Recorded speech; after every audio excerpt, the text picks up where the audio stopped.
ایک خطبہ گزر گیا میرے بھائی، ایک خطبہ آگے رہتا۔ میں نے یہ معاویہ جو ہے نا، ان سنیوں سے کہا کہ خدا کے لیے نا سنی شیعوں کو دفع کرو، یہ جو تمہاری حدیث ہے نا ان میں دیکھو، کہتے ہیں دین کیسے کیا بنا۔ میں نے کہا دکھاؤں گا کہ نماز کا حشر اس نے کیا کیا، حج کا کیا کیا، پھر تمہیں آنکھیں کھلیں گی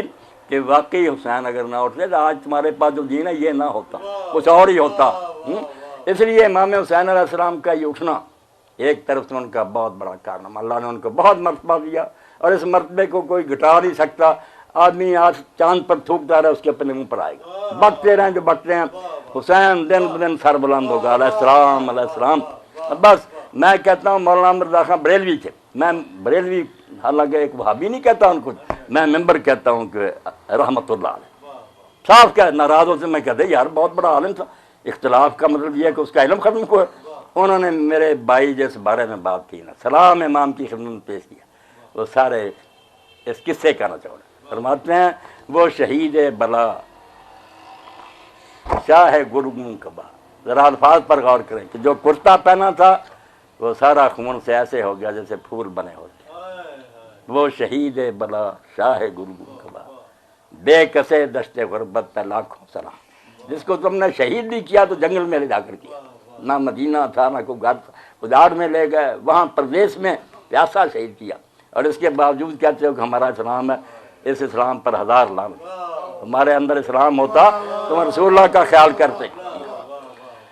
تو صاف کہا انہوں نے وہ شہید بلا، ایسی ازمائشیں کسی پر نہیں آئیں، شاہ گرگوں کبا، سارا جسم جو تھا وہ خون سے لسر گیا، کرتا خون آلودہ ہو گیا،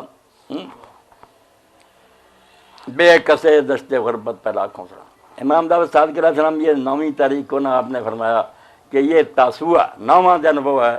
جس دن عمر ابن سعد نے اور ابن زیاد نے سمجھ لیا کہ اب حسین کی مدد کو کوئی نہیں آئے گا۔ کئی دن ہو گئے تھے گھرے ہوئے، کوئی نہیں آیا، جو ساتھ تھے وہ بھی آپ نے، تو امام نے فرمایا میرا باپ قربان ہو اس مظلوم پر جس کی مدد کے لیے دنیا مسلمانوں سے بھری ہوئی تھی، کوئی نہیں آیا۔ اور میں ان مسلمانوں سے کہتا ہوں ہم اسی سوچتا ہوں اسی قوم کے وارث ہم ہیں جس نے اولاد پیغمبر کا تماشا دیکھا۔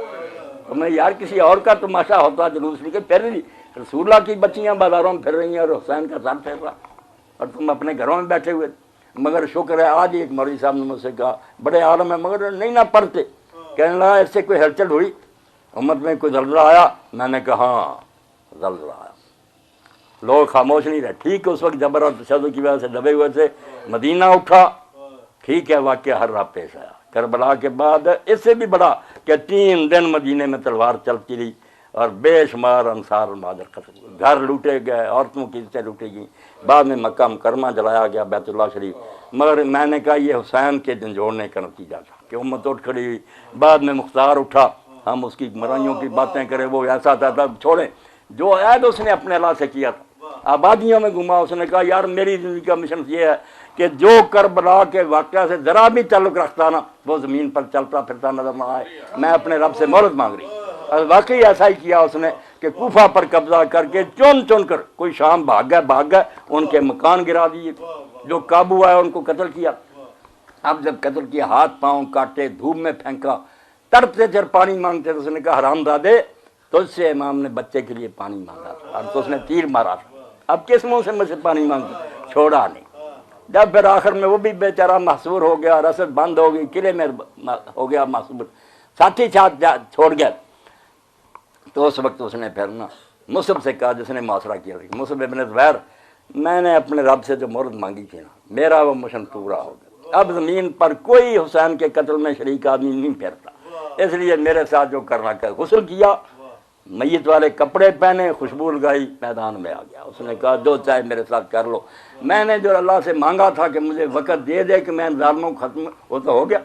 اب سنی کہتے ہیں وہ نبی بن گیا تھا، شیعہ کہتے ہیں وہ بکر عمر سے سب اس سے ناراض ہیں،